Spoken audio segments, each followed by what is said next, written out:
Hi, this is Father Bill W. here in Austin, Texas. I want to welcome you back to the podcast. I am an Episcopal priest in long-term recovery, celebrated 48 years in the program of Alcoholics Anonymous not too long ago. And want to invite you, if you have not done so already, please visit our website. It's entitled Two-Way Prayer, and it teaches a form of prayer and meditation that they used to do in early AA. And some reason that thing got lost, and it's really an important piece if you want to understand some of the background of our 11th step. Also, doing workshops on that two-way prayer. We're doing them monthly now through June. So if you haven't attended one of those, please try to do so. Second Saturday of each month, 10 to about 12:30, 1 o'clock Central Time. Drop me a line at twowayprayer@gmail.com, and I will be happy to send you a flyer on that with the codes that you're going to need. It's a Zoom workshop, and we'll also sign you up for our monthly newsletter at the same time. I'm excited now. We're starting a new series, and it's going into a book. I'm basing this on the work of a Jungian therapist. His name was Edward Edinger, and he wrote a book called Ego and Archetype. And Edinger was a Jungian therapist, founder of the Jung Institute in New York City. And I first read this book, it must be almost 30 years ago now. And I will never forget, the profound impact that it had on me, because it answered questions about some stuff that I had an inkling of that was going on inside. But heck, I didn't even know how to ask the questions about some of the material that this thing started touching. And I think it was my first window into what some Jungians call the inner world. And I knew it had something very, very important to teach me. So I was close to 20 years sober at the time. And I've read this book since then, probably gone back to it 5 or 6 times. And each time I understand it a little bit more, and teaches me more about me and more about what my first sponsor used to call the human condition. A little tough to get a handle on that one. And what I hope to do in this series is take us through several of Edinger's chapters and try my very best to break them down, see how the concepts and the ideas he describes might be of help to those of us in recovery. Now, you don't really need to buy the book for this series, but there is a link to a free copy of it that you might want to tag along and look at it. I'm going to put it in the show notes, and so it's free. It's a PDF version, and so God is good and God is thrifty. So chapter 1 is titled "The Inflated Ego." That one grabbed my attention right away, and I think those of us who are alcoholics and addicts should identify with that title and get us interested in the topic. Edinger begins by introducing Jung's concept of something that he calls the self. Jung calls it the self, and he spells that self with a capital S. So there's a small s self and there's a large S self. And this is not an easy concept to grasp. And I think actually Jung was toying with it, trying to grab a hold of something many, many years ago that he sensed was there, but had a real difficult time putting a name on it. And this was the best one he could come up with. So what Jung discovered is basically this, that while the human ego is the center of our unconscious mind, that is not that we are all made up of. We also have an unconscious mind, and that unconscious part of us is actually the greater and the far larger and even the more controlling part of our minds. And what Jung discovered is that there's another center in our minds, a center that includes both the conscious and the unconscious. And it's that center that he calls the self. So to kind of maybe understand this, think of an iceberg. And the conscious mind is the top part of that iceberg, the part that we can see. And this represents the ego. And ego is simply Latin, and it simply means I. It's my sense of I. It's my sense of who I am. But with the iceberg, we know that there's more to that iceberg, because maybe 90% or more of the iceberg we cannot see, and the same is true for the unconscious part of our mind. So we cannot see that either, but it can have a huge effect on us, and that effect can be both to the good and to the bad. So, getting back to the human ego and its relationship to this self, let me repeat that while the ego is the center of our conscious mind, the self is the center of both the conscious and the unconscious. You might call it the life force within us, the great reality within. Uh, and I think that's exactly what Edinger is starting to talk about. And he says probably the most important thing, the most vital thing, is that the ego is rightly related to this self. Now, Edinger uses some terms and themes that people have used to describe this self, and he lists some of them. He says it is wholeness, totality, it's the union of opposites, it's the creative point where God and man meet. Robert Johnson refers to it as the Christ mind, the Buddha mind. Edinger, the point where transpersonal energies flow into personal life. He calls it the elixir of life. And one other scholar says it's all that we are, but at the same time, it is also all that we could be. So it's our potential as well as our deepest reality.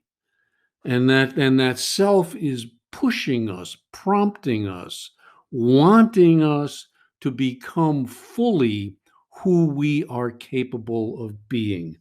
I'm pretty convinced in two-way prayer that's the voice that we are listening to. It's not the ego voice. It's that other voice. You can call it God, or you can maybe call it the self, like Edinger does.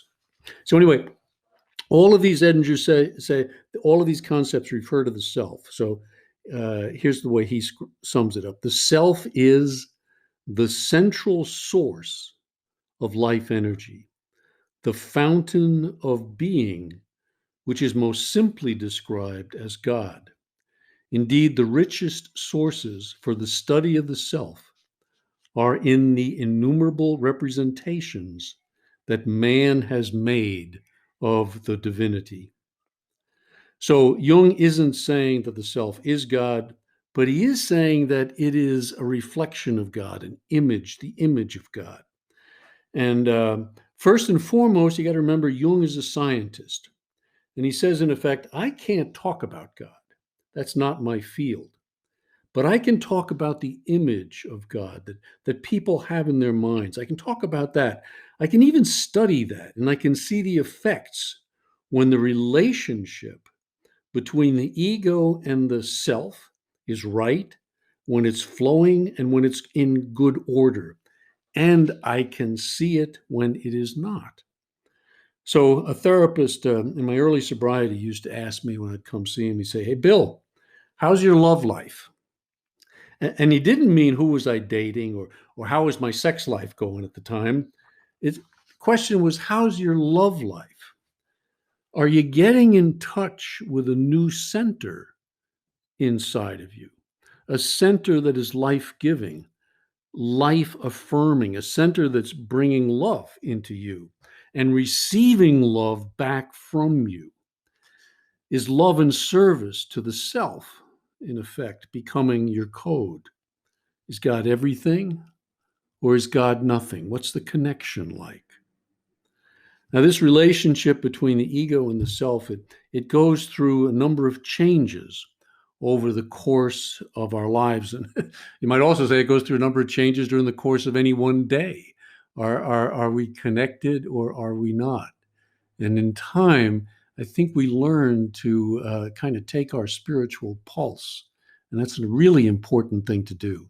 Am I connected? Is God's life flowing through me?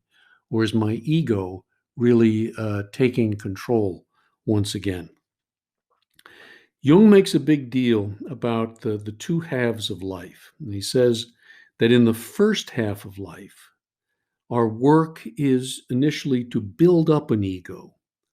And then the rules change, because in the second half of life, our work is to begin letting that ego go, to reduce the size of that ego that we had worked so hard to build up. I mean, life is not easy. Human life is very difficult. So here's Jung's quote on this. He says, the first half of life is devoted to forming a healthy ego. The second half is going inward and letting go of it. We'll come back to that. So how do we first form this ego? Well, Edinger starts off with the infant, and he starts where we all start, in the womb. And he's looking at consciousness here. What is the consciousness, the awareness that the individual, the child, the adult? What is the nature of that awareness? So in the womb, let's see what happens there. All of the ego's needs are met. So what he says is that consciously at that stage, when we are in the womb, there really is no separate ego, because the ego and the self with a capital S are really joined. It's really one. It's a sense of unity that the infant, that the child, that the baby has in utero. And all of the ego's needs are met. It's merged with the self. And if it were truly conscious, it might perceive itself as one with God. Couldn't really think that way, but everything is taken care of. There's no sense of separate self. And then comes what you might call the first birth. Entry from the world where all is right and wonderful into a world where separation and ultimately, and actually pretty quickly, suffering begins. Suffering begins. But remember, it remembers, rather, another world. And that remembrance is deep in the unconscious. And here Edinger quotes the poet William Wordsworth. And you might remember this from high school. I did. Wordsworth writes, our birth is but a sleep and a forgetting. The soul that rises with us, our life's star, hath had elsewhere its setting and cometh from afar. Not in entire forgetfulness and not in utter nakedness, but trailing clouds of glory do we come from God who is our home. Heaven lies about us in our infancy. The child fully equates itself with God. It's about to begin the human journey, the journey of forming an ego. And Edinger says this, it's a lovely quote. He says, the self, capital S, is born, but the ego is made. In the beginning, all is self. So remembering and identifying with its godlike status, the ego begins in what Edinger calls, in this first chapter, a state of inflation. So it's it's starting off on the wrong foot, so to speak. So what is inflation? Edinger quotes the dictionary. He says the dictionary definition of inflation is blown up, distended with air, unrealistically large and unrealistically important, beyond the limits of its proper size, hence to be vain, pompous, presumptuous. He continues, I used the term inflation to describe the attitude and the state which accompanies the identification of the ego with the self. It is a state in which something small, the ego, has aggregated to itself the qualities of something larger, the self, and hence is blown up beyond the limits of its proper size. We are born in a state of inflation. So the ego is not the problem. See, we have to have an ego. And this is a mistake I hear so often in 12-step recovery. I got to get rid of my ego. Well, if you get rid of your ego, you're going to be psychotic. You have to have an ego.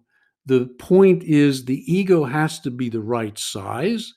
It has to be humble and teachable, and it has to be rightly related to this deeper self. Hey, so the problem is when the ego, unconsciously, of course, equates itself with God and therefore makes itself unequal to God. So when the big book says we had to quit playing God, I think this is the kind of thing that it's referring to. And when it says the problem is self, that's also what it means. The problem is not just I'm a little bit selfish. The problem is that I have taken on a disproportionately large sense of self and in effect am challenging the true self, the God self that is within. So the question in recovery isn't how do I get rid of my ego, but it's how does my ego become rightly related to the higher power or the self. Here's Edinger. The child experiences himself quite literally as the center of the universe. The mother at first answers that demand. Hence, the initial relationship tends to encourage the child's feelings that its wish is the world's command. And it is absolutely necessary that this be so. If the constant and total commitment of the mother to the child's need is not experienced, the child cannot develop psychologically. However, before long, the world necessarily begins to reject the infant's demands. At this, the original inflation begins to dissolve, being untenable in the face of experience. But also, alienation begins. The ego-self axis is damaged.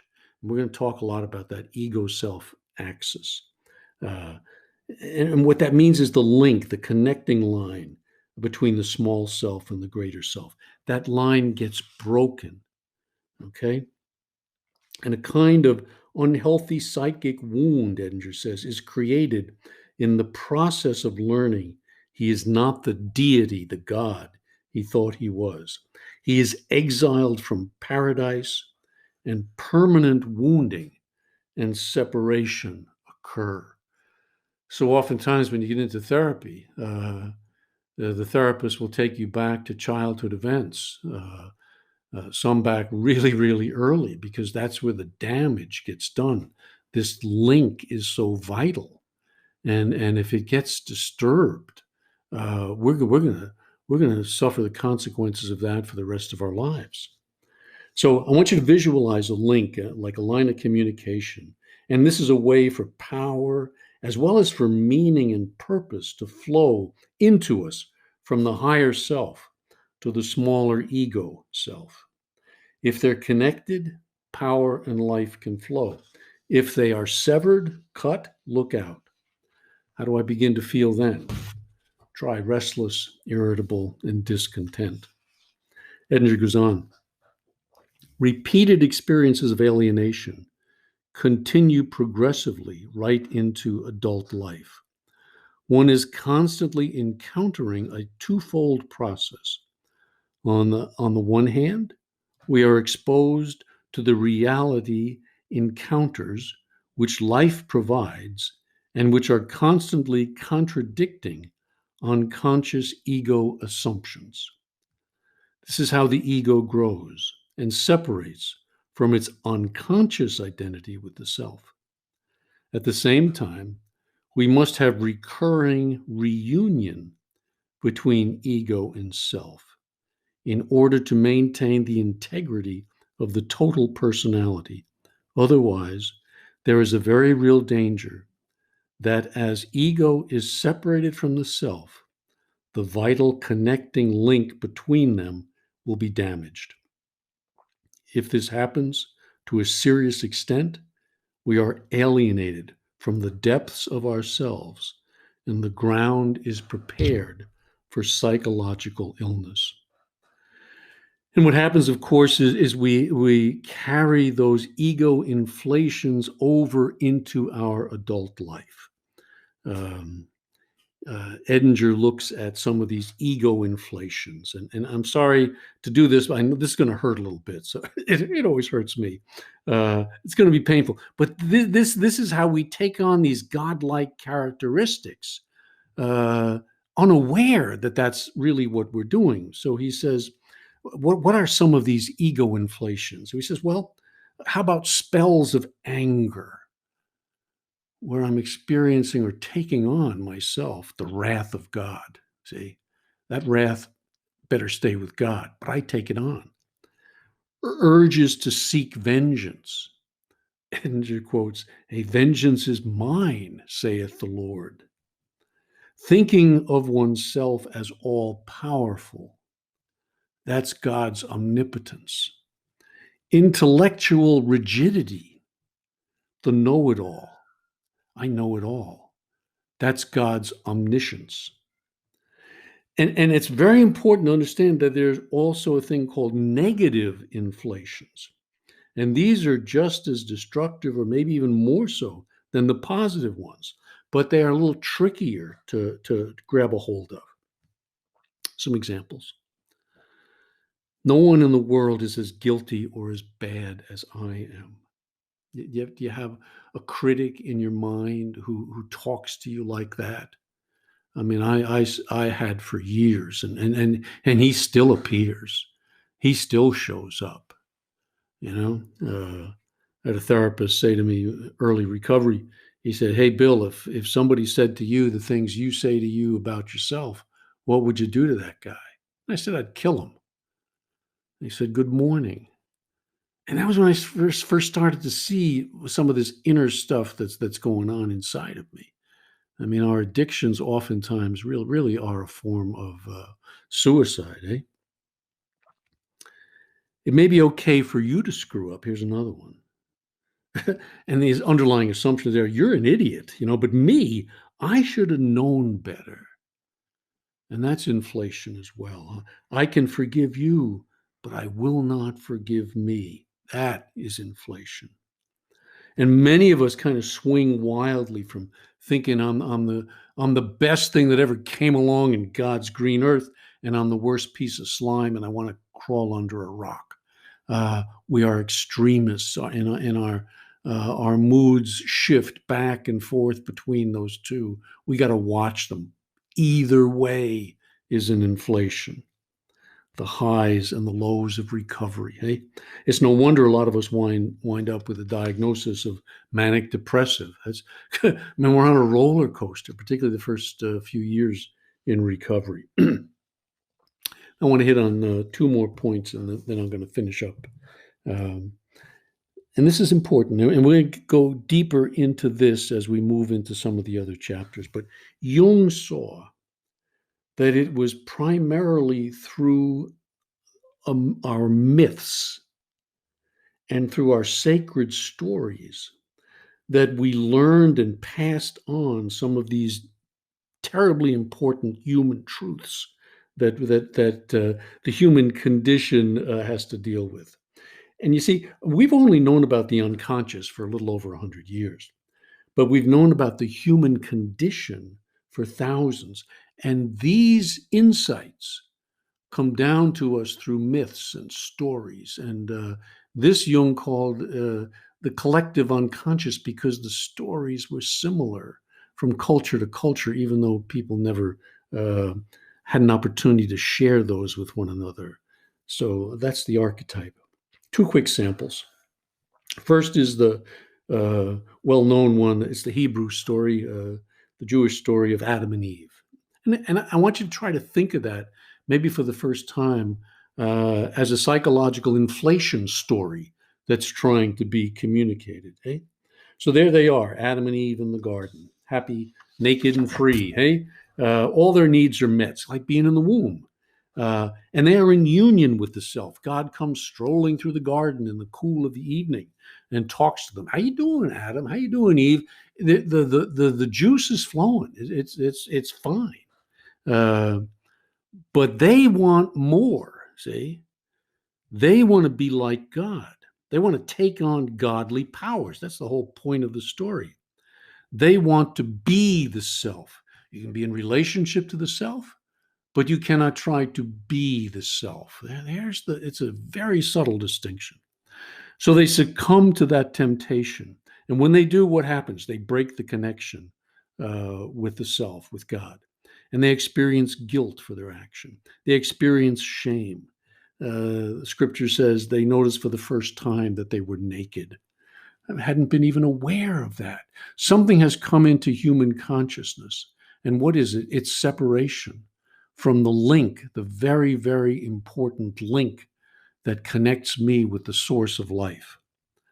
Now, actually, this rebellion isn't all bad. See, the good thing that comes out of it is their consciousness has expanded. They could stay childlike and naive in the garden forever and ever.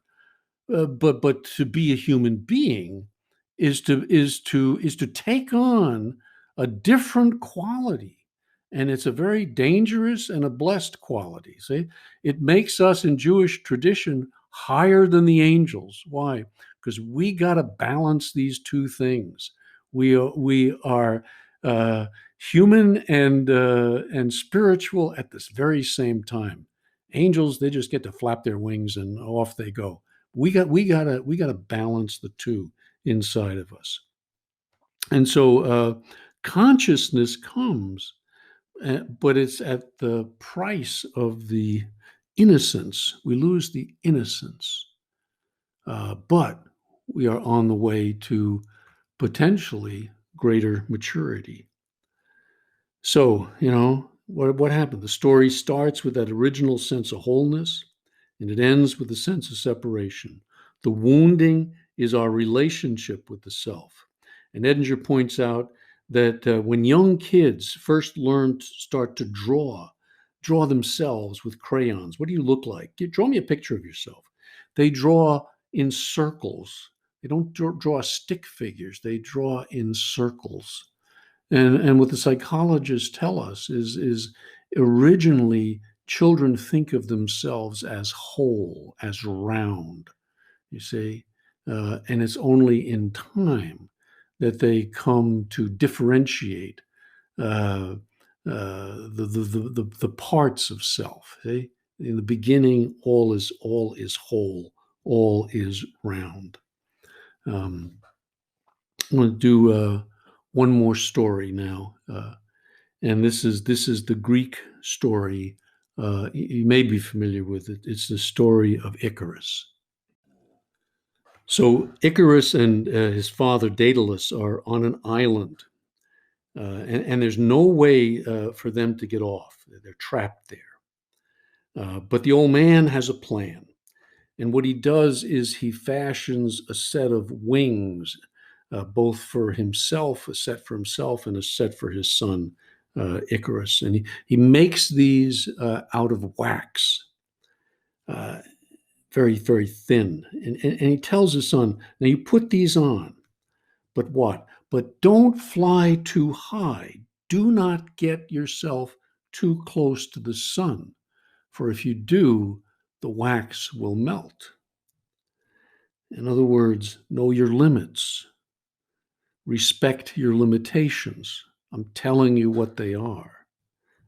And of course, you know what the kid does, eh? He gives in to the temptation to inflate. All right. And dreams about flying are generally dreams about inflation that the unconscious is trying to warn us of.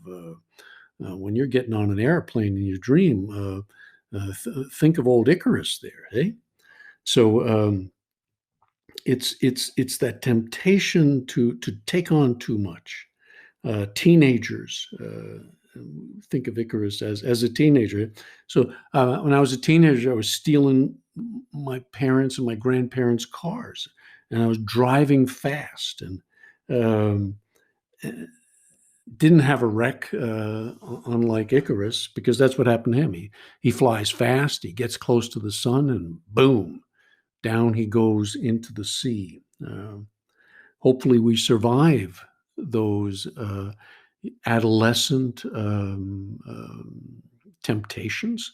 Um, but many times we carry those into adult life, and we are thrill seekers. What can I get away with? Let me tempt fate with this one, eh?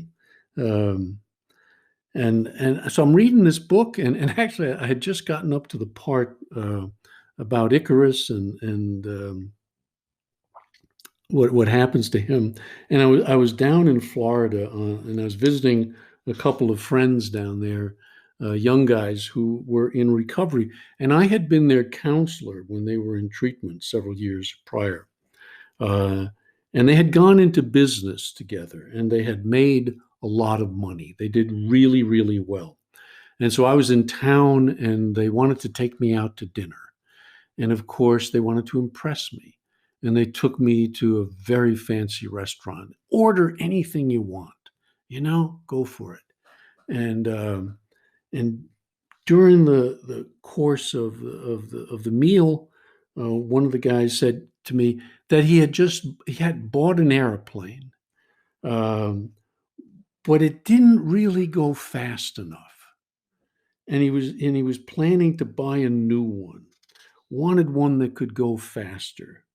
And so there I am, and I'm reading this book, and I just finished the tale of Icarus, and here's this guy saying this, and I go out to the car and I give him the book, and I said, hey, please read this, and I don't know if he did or not, but I did learn later that he got that airplane, and he didn't know how to fly it, not sufficiently well, and it crashed, and he never walked again. I saw the unconscious myth lived out through his life. So, uh, what's the lesson from this first chapter in Edinger? Well, I think it's that we are going to inflate. That we can't avoid it. I sometimes give the example, if I'm given 6 green lights in a row when I'm driving down a highway, I start to inflate. I start to feel, well, finally, the universe is responding.